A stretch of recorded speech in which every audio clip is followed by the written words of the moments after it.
tonight because you asked for it. Meet a modern-day Tarzan who wrestles alligators and sharks just for kicks. Plus, hey, who's next? Are these Midway games rigged? We'll reveal the secret tricks the carnies use to rip you off. And seems the barn wasn't fancy enough for these critters, so the farmer moved them into his house. Plus, hungry? Join world-famous circus star Johnny Mia for a light lunch. And meet a strongman so tough, even two airplanes can't pull him apart. For 50 years, you've sent us all over the world to bring back the most incredible, the most astonishing, the most unbelievable stories ever told. Stories about people so strange, animals so weird, stunts so wild, you have to see them to believe them. And now the tradition continues because you asked for it.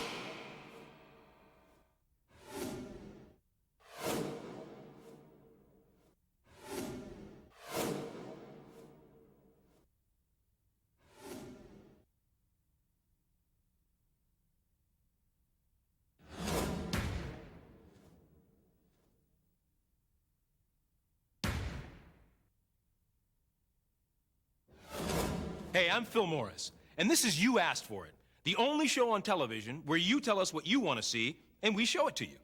And we receive thousands of requests from people all over the world asking to see some really incredible stuff. And you know what? We got it. Here's an email from Martin Schock of New York City, who'd like to see someone wrestle an alligator.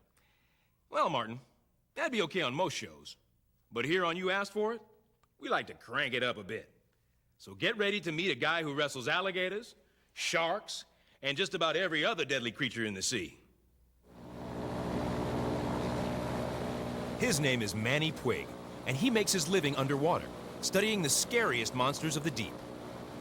But when it's time for fun, he dives in and gets ready to rumble. The most dangerous thing in the swamp is the alligator. If an alligator grabs a hold of me underwater, chances are I'll never live.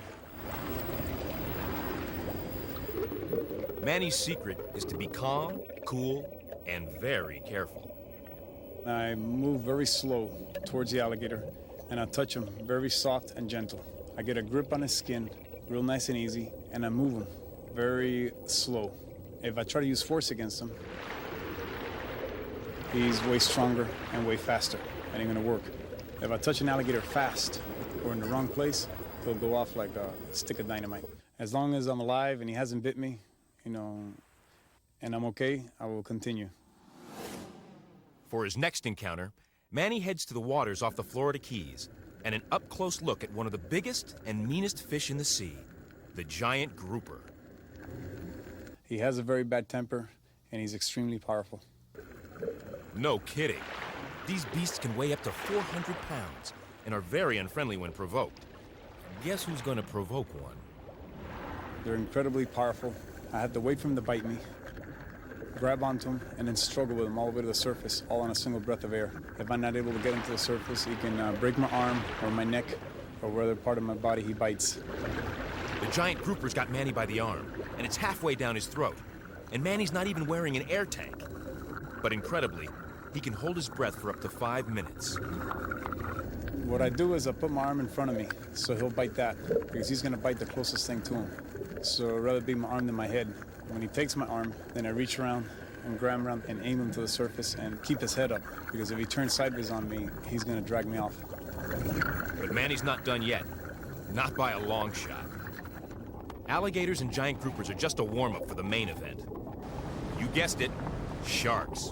And not just any shark, but one of the fiercest of them all, the great hammerhead. These deadly predators can grow up to 20 feet long and weigh as much as half a ton. It took me a lifetime of diving before I learned how to approach and how to touch and how to grab onto a hammerhead. The hammerhead can pick up your heartbeat, your excitement. If you're anxious, he can feel that. Manny starts off by feeding the big fella as much as he wants. The theory being that as long as he's busy eating, he won't eat Manny. Sounds good. In theory. But one time I jumped on a shark and he bit down on my thumb, and I thought my thumb was gone for sure. On the shark jump, the timing was critical. If you miss your timing, you were gonna get bit for sure. Remember, you're not watching a choreographed routine from SeaWorld. This is the real thing. I try to draw him in close to me. Instead of me charging at it, I bring him towards me so I can interact with it. And if you're not threatening it, it'll just cruise on with you, holding on to it. Grabbing on his back, I mean, he can swim fast and I can hang on to it. I even know how to steer him. Now, I don't recommend anybody to try this. I learned these things, I'm an expert at this. Manny is an expert, all right. Either the bravest or the craziest expert alive. When people say I'm crazy, it doesn't bother me. I know I'm not crazy. I know what I'm doing, and I study these animals' behavior, so I'm comfortable down there, and I know it's a calculated risk, but I'm not crazy. So that leaves us wondering, what dangerous man-eater will Manny tackle next? Ah, well, maybe Manny isn't so crazy after all.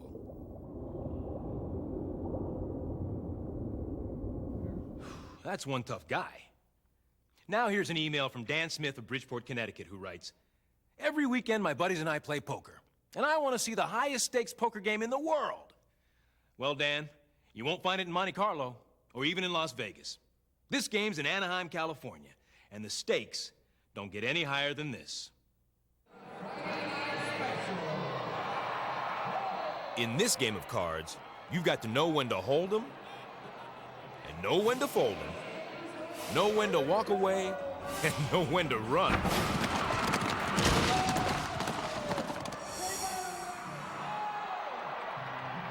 Because once this big bully horns in on the action, you stand to lose more than just your money.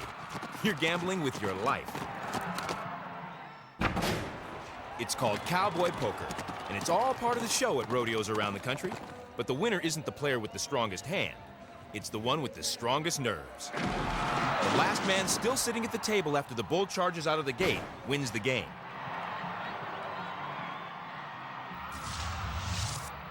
These cowboys have just sat down to what looks like a nice, quiet game of poker. Until this guy moseys along. One player folds immediately. Then the other three find out that this joker is wild. Now for the next hand. Cowhand, that is.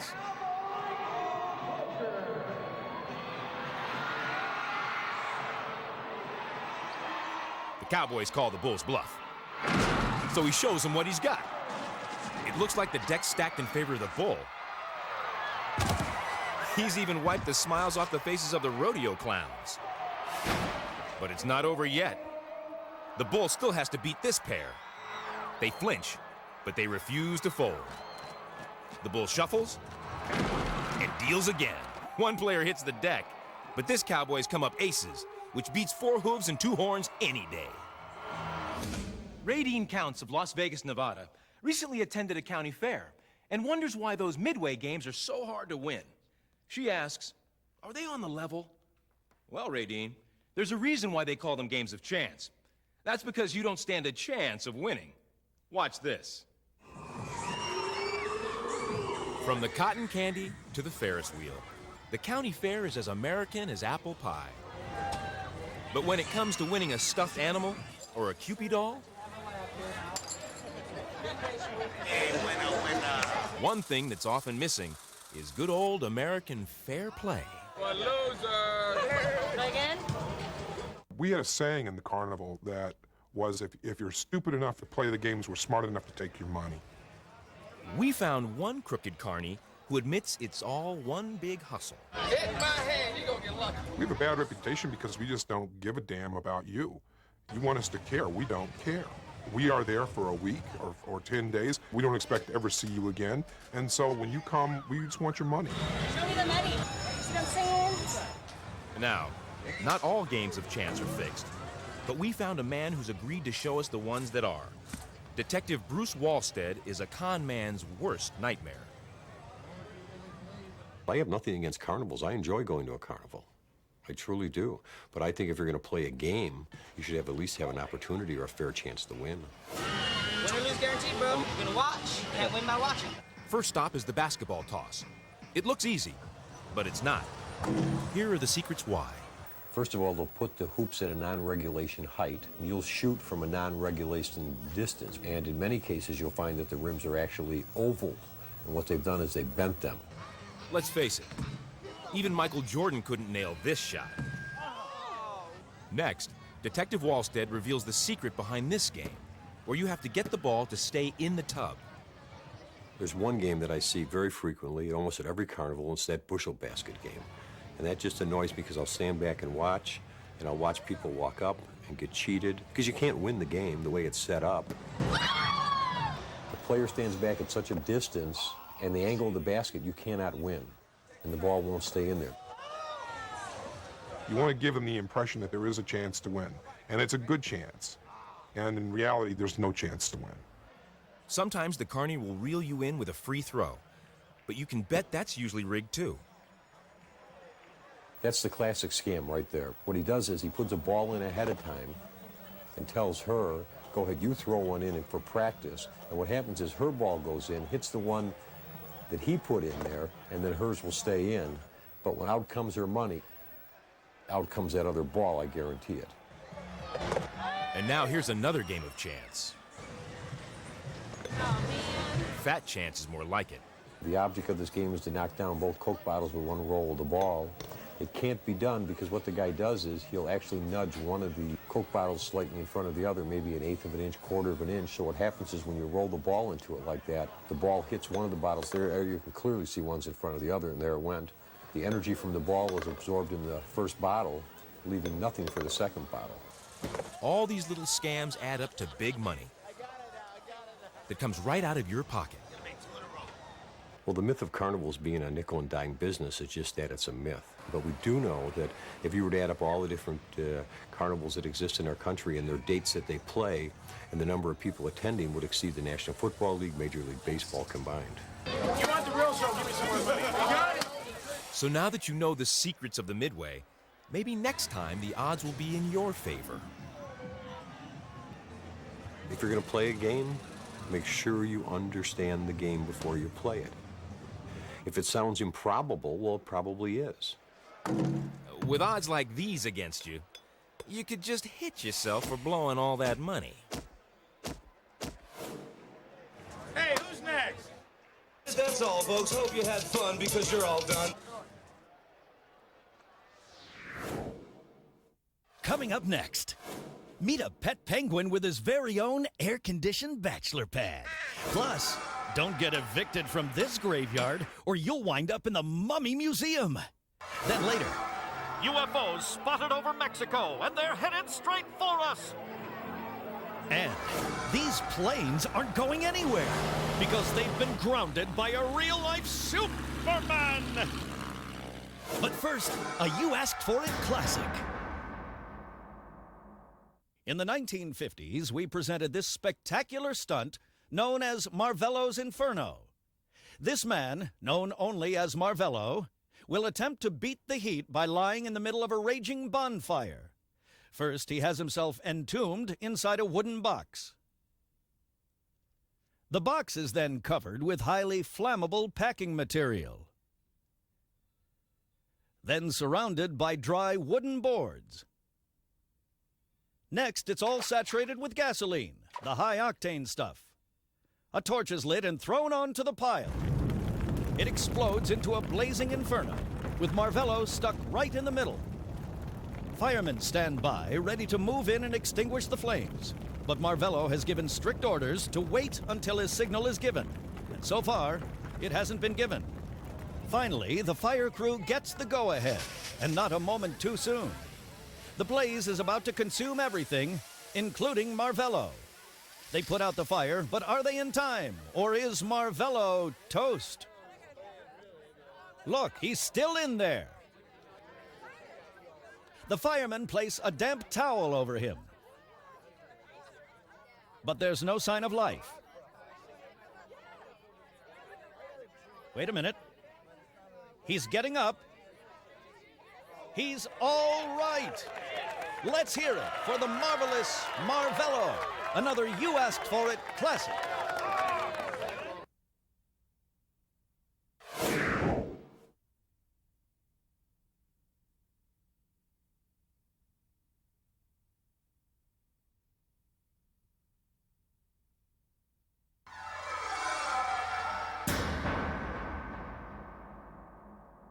Michelle Jula of Austin, Texas writes, I love the movie The Mummy, and I was wondering, can you show me a real one? Well, Michelle, this was tough, because there weren't a lot of graveyards that would let us poke around with our video cameras. But no matter how hard they tried, they couldn't keep this story under wraps. You are witnessing an eviction. But as you can see, it's not the usual kind. And these aren't your typical tenants. They're not deadbeats. They're just plain dead. In fact, they're mummies. And as difficult as it is to believe, they really are being removed from their tombs for not paying their rent. But hold on, because there's something else about these mummies that's just as incredible. Their bodies are still intact, and somehow they've been mysteriously preserved.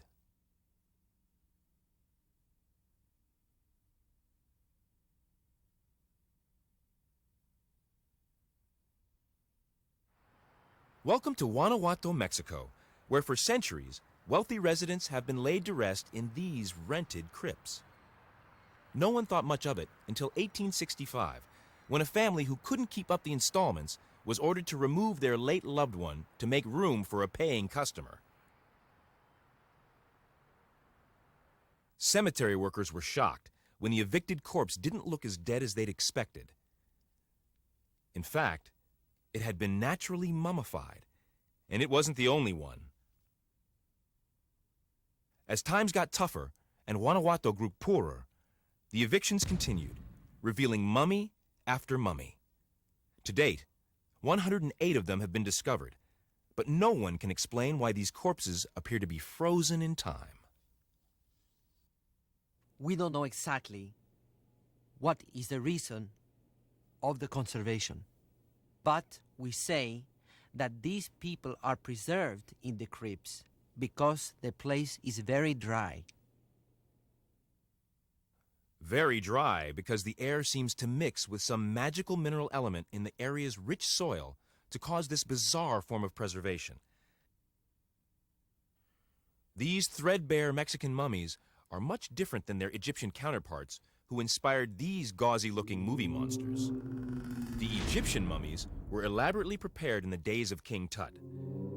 They had their internal organs removed, were soaked in embalming fluids, and then got a full body wrap. But the mummies of Guanajuato are truly a natural phenomenon. No preservatives added. And now, after suffering the indignity of being booted out of their final resting places, they've found peace and a place of honor in Guanajuato's Museum of Mummies. A place where those with even the slightest sense of morbid curiosity can simply walk in and say, "Show me the mummy." Pat Taff of San Leandro, California writes, I've got a real good one for you. Penguins sure are dressed smartly, but I was wondering, are they really smart? Smarter than you think, Pat. Watch this. Out in the wild, being a penguin is a tough job. You've got to be an accomplished swimmer. Keep yourself groomed at all times.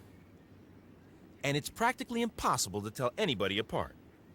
Not to mention the exhausting grind of having to fish for your supper every single day. But Lala is one penguin who wasn't content to follow the flock. 10 years ago, he was rescued from a fisherman's net and nursed back to health by Nishimoto and Itsuko Yukio.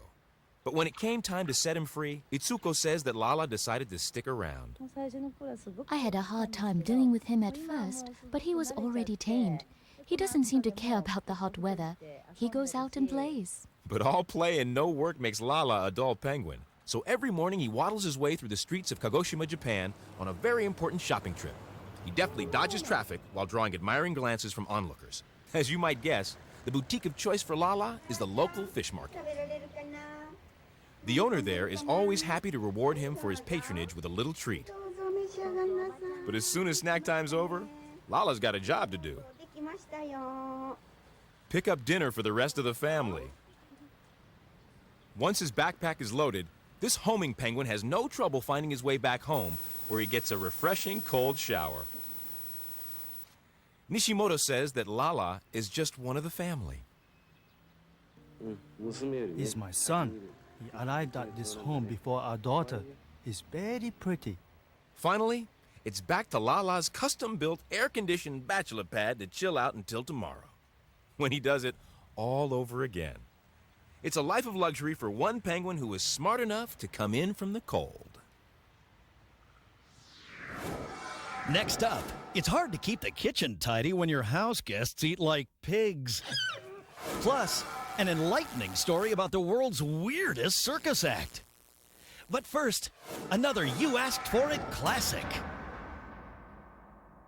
Back in 1954, we showed you a white-knuckle motorcycle stunt that featured one very brave rider.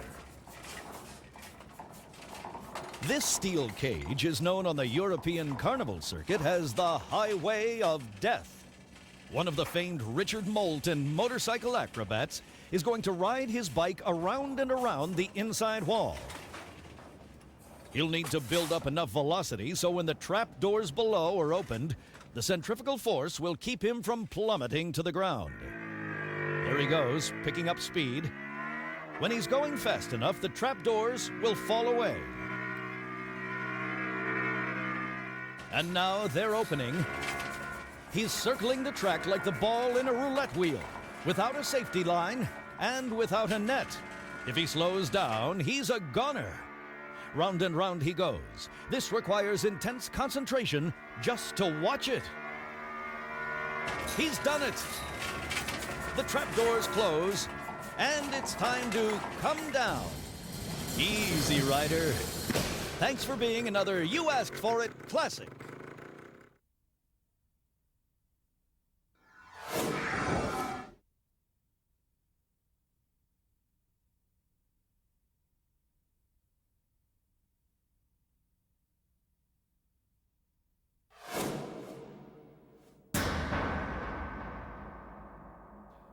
We get lots of letters from pet lovers, and they all want to know the same thing. What's the most unusual pet story you've got? For that, we had to go all the way to Australia to find a real-life animal house. Come on, you lot! Breakfast time! This is farmer Paul Stanton of Kangaroo Island, Australia. Breakfast! When Paul was in the midst of building his house, his animals wandered in, and he never bothered to kick them out. Don't talk with your mouth full, mate. Now they're like family, and like any family, they have their occasional squabbles. Hates cows. This unconventional living arrangement has presented problems both underfoot and in the air, and it hasn't helped his love life either. That's why I'm still single. I mean, girls come across and they have to be used to sweeping out dirt from the kitchen, not little round things and long things and squashy things. Let's face it, Paul's going to need to find a very understanding woman to put up with this menagerie, one that includes Lily the cow. Lily, did you have to? Knock when you go out! And Fluffy the lamb. Fluffy, come on. Plus, it's hard to keep toilet paper in the house with Rastus the kangaroo roaming free. Rastus, get out of there! And Paul has a pretty good idea why. Well, it's roughage. Many times I've been down there and there's nothing left. But Paul still enjoys the company of people. No, I get a lot of giggles out of particularly the ladies because of the, kangaroos in my bed and sheep droppings everywhere and so forth. Maybe his real-life animal house looks crazy, but Paul doesn't think so. Perhaps I'm the normal one and you're all the unusual ones. And it does have its advantages. Fluffy. At the end of the day, when the lights go out, Paul never has trouble counting sheep. Now for our next request. When Michelle Robinson was in the 3rd grade, she saw a sword swallower in a circus. She's all grown up now and living in Framingham, Massachusetts. But she's still wondering, how did he do it?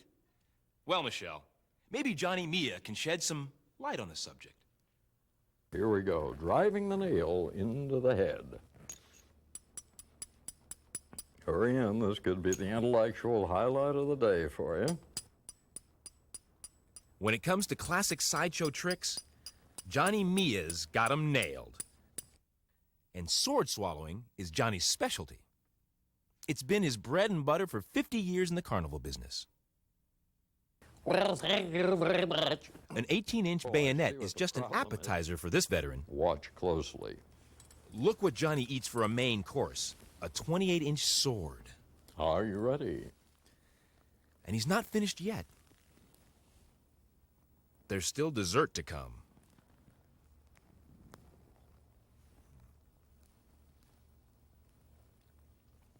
At this point, I'm going to attempt a feat that has taken the life of several sword swallowers, actually swallowing lighted neon. Watch closely. But before he eats that too, there's something Johnny wants to spit out. The secret of sword swallowing, which he says is very dangerous and requires years of practice. So don't try this at home. The first thing you actually do is rupture the epiglottis. That means using a blunt sword to gently break a small flap of cartilage that lies at the base of the tongue and prevents food from entering the windpipe. Then you're going to start probing, and for quite a while, you're going to discover that that thing is not going to cooperate. Not until you've learned how to thrust your head back so your mouth and throat are aligned to create a straight, wide tunnel to the stomach. And you start thinking, I'm never going to do that. But Johnny insists it can be done with the proper training. Johnny ran away to join the circus in 1953, where he started out as a carnival clown. But strangely enough, he would discover his greatest talent was not being a performer, but painting them. In fact, Johnny's paintings of famed sideshow acts like the amazing Shackles the Escape Artist, Jennifer the Bearded Lady, and Otis the Frog Boy have made him a living legend. His posters have hung in some of America's finest galleries and museums, including the Smithsonian. Johnny not only painted the acts, he actually traveled with them, and the performers trusted him with their secrets. But it took Johnny a lifetime to learn this one.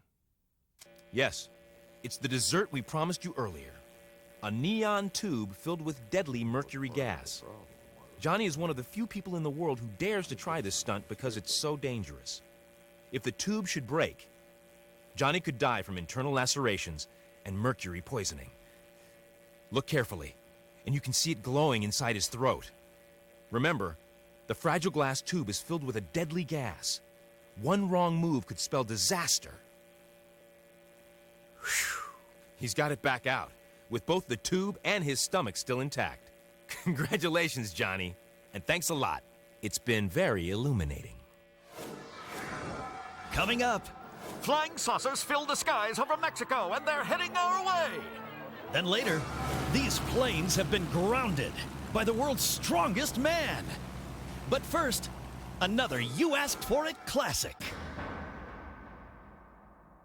Long before Austin Powers was the international man of mystery, there was Coringa, India's strong woman of mystery. In 1957, she performed her cutting-edge act direct from Paris, France. Cutting edge, as in razor-sharp swords, as Coringa demonstrates with some fancy slicing. Here's hoping she's not an even bigger cut-up with what comes next. The swords are placed into position. 7 of them, sharp sides up to form a ladder. Coringa, as you see, is barefoot. Ouch. And she'll walk on the blades, climbing what we hope is not a ladder to the scars. She steps on the first sword and begins her ascent. Up she goes with no visible injury and no apparent pain. An amazing feat. Or should we say, an amazing 2 feet. Amazing! Another sharp saber. Another demonstration of danger. But now that she's up top, Coringa's not about to let an opportunity go to waste. She presses her exposed stomach against the sharpened steel, putting all of her weight onto the slicer. Clearly she's mastered the power of mind over body. Or else she's simply got one tough tummy. Of course, there's an encore. Coringa proves the chin is mightier than the sword. Hang in there, girl. You can bet her assistant's hoping she comes down in one piece. And she does, making Coringa a You Asked For It classic.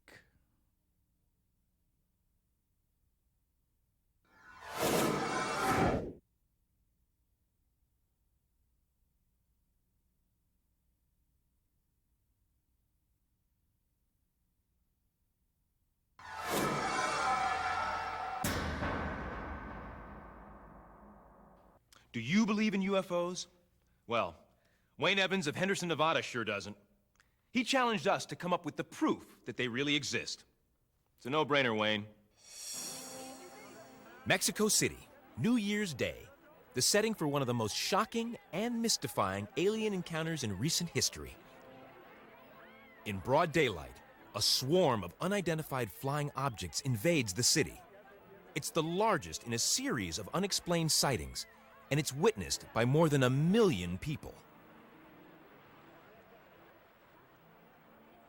Every major paper in the region carries the story. But the eyewitnesses don't seem to be frightened. They welcome what they believe to be visitors from another planet. Independent UFO investigators Lee and Britt Elders have carefully studied the phenomenon. I think the Mexico events are probably the most important events we have had in 50 years of record keeping concerning the subject matter. Experts report that 7 different types of UFOs have been documented in Mexico, and more than 5,000 images have been captured on film and videotape. Many of these pictures have never been seen before on American television. So it's covering the whole country, and they're having a lot of sightings also up in... We asked Lee and Britt to examine the evidence. I have seen objects that begin as a pinpoint of light and become a triangle of light, that have no sound at all, that hover, that are static, that don't move, and then suddenly are gone. With so many sightings, it makes you wonder why Mexico has suddenly become the UFO capital of the world.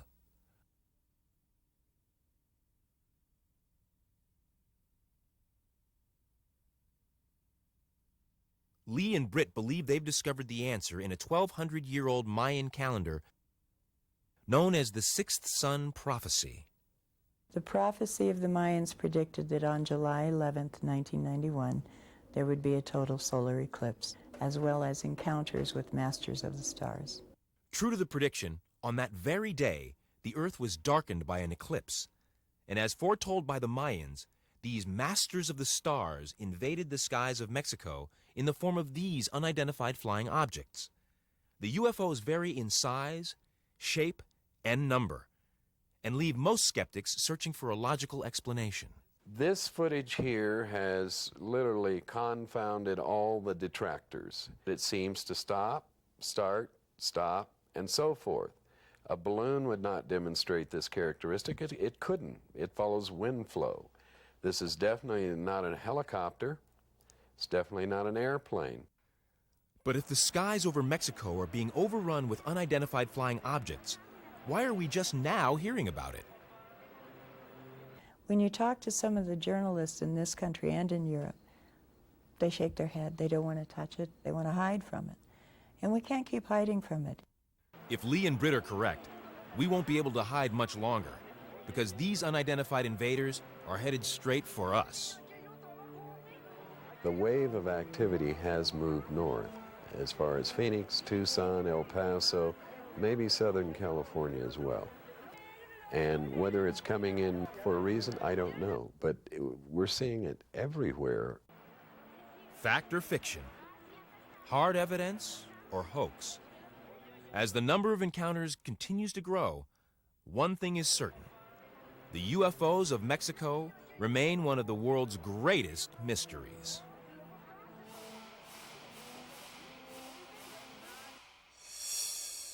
Many of you have told us how much you enjoy the You Asked For It classics that we bring you each week. Well, now you're in for a real treat, because here's one of the most requested stories in the 50-year history of the show. It's an oldie, but a goodie. In 1951, we went to the remote mountains of Burma to shoot this incredible film of a tribal ritual that to this day is hard to believe. In order to cast out the evil spell of the demon god Naga, the king cobra, a young woman must kiss a real live cobra 3 times. She is attempting to do this knowing that 2 of her sisters were killed trying to do exactly the same thing. First, she has to lure the deadly snake out of its cave. The fruit is merely ceremonial. She's the real bait. She's trying to get its attention.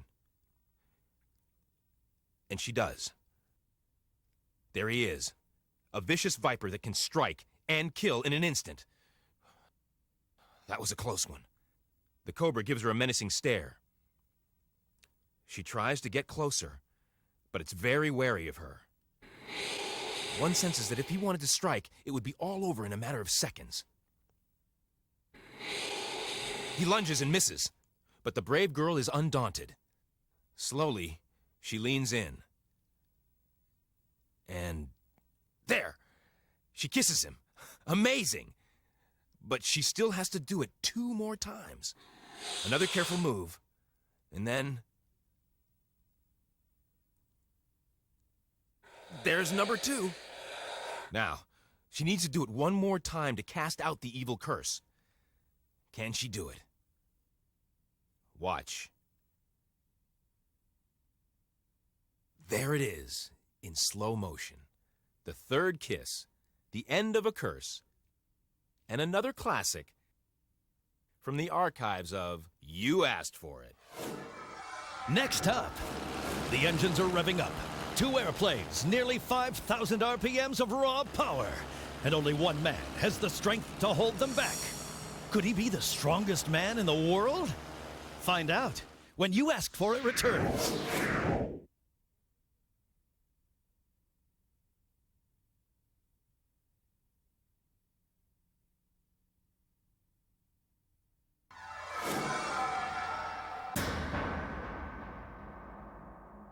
Gail Flanzer of East Meadow, New York, has challenged us to find an example of superhuman strength. Well, Gail, you asked for it, and you got it. A real-life Superman. Not me. Him. You are about to witness a death-defying stunt that could literally tear this man to shreds. Okay, I'm about ready. It's the ultimate battle between man and machine. An unprecedented test of strength pitting Stanley Pleskin's massive muscles against the awesome power of 2 mighty airplanes. Stanley is a professional strongman who can lift a car with his bare hands.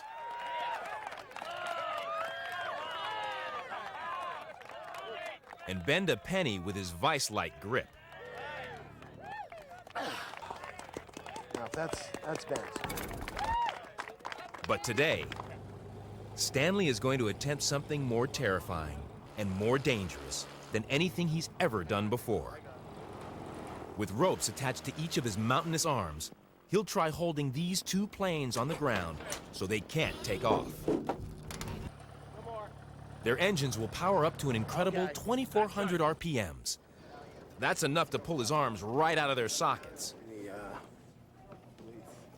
Stanley, who's known to his fans as Stanless Steel, warms up by pulling apart a solid steel chain. He says his awesome strength comes from what he calls super mind power. Stanley believes he draws his strength from the universe. I could gain the power that's all around us, the power from within you that I have stored into my own energy, into my hands, and I run these things through thoughts, through my body, out into the steel or whatever object I am trying to move, push, or shove, or break. He meditates, he withdraws into himself, he becomes very quiet, and then he is able to will his body to do whatever feat of strength it is that he wishes to do. How's that?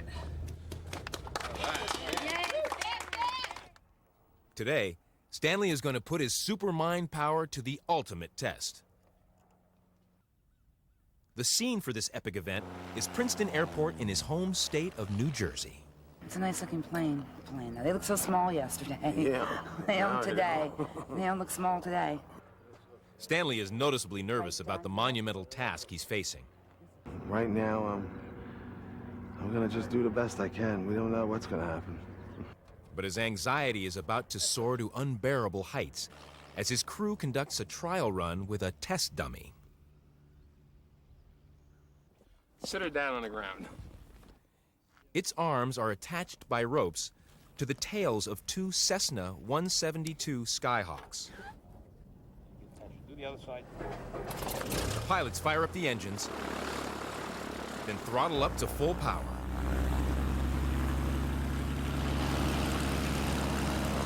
The dummy contorts and stretches from the immense force.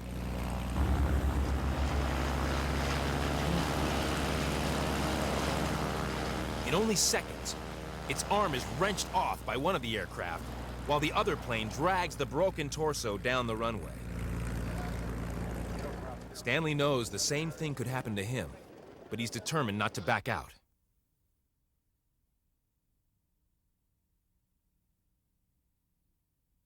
We'll make it. You're gonna make it. I get it. You're going to. I know you will. Worried fans look on as Stanley prepares for the main event.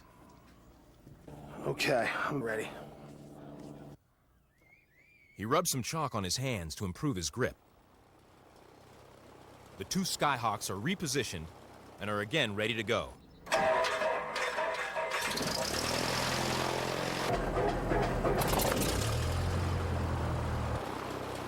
Stanley steps between the planes. He pads his giant arms with towels to prevent the ropes from cutting into his flesh. Barbara gives him a kiss for good luck. He's gonna need it. All right, a little more slack out? Yeah, a little more slack out. A little more. Each of these planes is powerful enough to lift more than 4,000 pounds. And now, this strongman is going to try to outmuscle them both.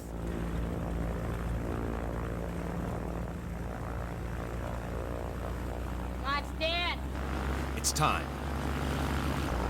The pilots gun the engines. The ropes pull tight as the two Cessnas try to take off at the same time, at the same speed, in opposite directions. Their tachometers have already risen to 1,500 revolutions per minute. Remember, the goal is 2,400. Stanley braces against the tremendous force. Now, at 2,000 RPMs, nearly enough to take off. Grimaces as he fights to hold his ground.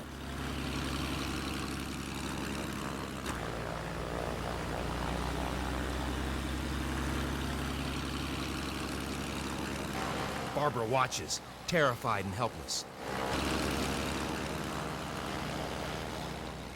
The tachometers now read 2,200, more than enough power to take off. Stanley has only 200 RPMs to go.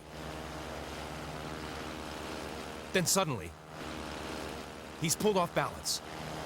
It looks like he's being overpowered, but somehow, he summons all his physical and mental strength to stop the two planes from tearing him apart. Both engines are now revving at a fierce 2,300 RPMs, more than enough for them to be climbing into the sky. And finally, 2,400. Stanley has done it. The pilots cut the engines and concede defeat. I gave it full power, and this man held us back. Both planes did not move in opposite directions. We just stayed still. Superman may be more powerful than a locomotive, but Stanley Pleskin is stronger than two airplanes. I gave it all I had. I gave it to my best. Stanless truly is a man of steel. Hey, listen, if you've got something you want to see, then all you have to do is ask for it. Just contact us on the web at www.nbc.com. Or you can write us the old-fashioned way, at You Asked For It, P.O. Box 933026, Los Angeles, California, 90093. And you know what? One day you might be seeing your favorite story, all because you asked for it.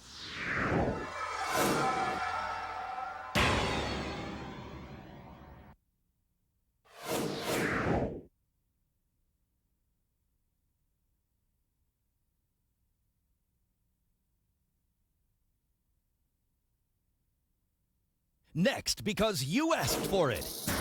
This woman's idea of fun is hopping into the sack with 24 poisonous rattlesnakes. Plus, it's the hottest thing in sports. Barefoot soccer, and the ball's on fire. Whoa, boy! And an ambitious crocodile knows what it takes to get ahead. Plus, this man's out to set the world record for the most world records. Well, that's our show. But now I've got one request for you. Come back next time for more You Asked For It.